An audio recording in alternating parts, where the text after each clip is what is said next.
Okay, good. Our next goal is to get the potential energy. We have some energy of position. Kinetic energy is energy of motion. Potential energy is energy of position. Simply by having this altitude, like when your flight instructor says, trade your altitude for airspeed. Really what they mean is trade your potential energy for kinetic energy. So our potential energy, if we remember, is mgh, mass times the acceleration of gravity times the height above some reference level. And you can make that reference wherever you want. We'll use it as ground level. So we're here flying at 3,000 AGL, to use aviation lingo, above ground level. Here in Florida, that's pretty much the same as MSL. Daytona Beach is 34 feet above sea level, so you'd be flying at 3034 feet MSL if you're at 3,000 feet AGL. So we plug in our numbers that we have now, mgh. But however, we need to change this h into units that we like in physics. We need meters. So let's get h with a conversion bracket, 3,000 feet. And we need to go to meters, so something similar to what we did already. We're going to go 3,000 feet to 12 inches per 1 foot.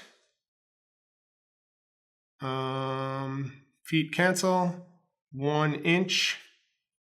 Inch can be IN or the double symbol here for inches, so those cancel.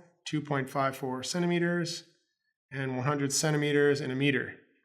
Some of you may know a conversion that goes from feet to meters already. You can simply use that one if you want. I like this one because then I just have to memorize one number and use it all the time.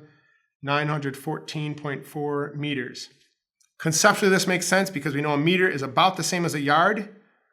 So in 3,000 feet, there's exactly 1,000 yards. A meter is slightly longer than a yard, so a little bit less than 1,000. That makes sense to me. Make sure you use that kind of check in physics class. So now we're ready. We can say our potential energy is mgh. Our mass we have from the previous problem, 1159.1 kilograms. G is 9.8 meter per second squared. And our height, 914.4 meters. You crunch all those numbers, and you get 10.4 megajoules, 10.4 times 10 to the 6th joules, or 1.04 times 10 to the 7th joules in your calculators. Don't let that confuse you.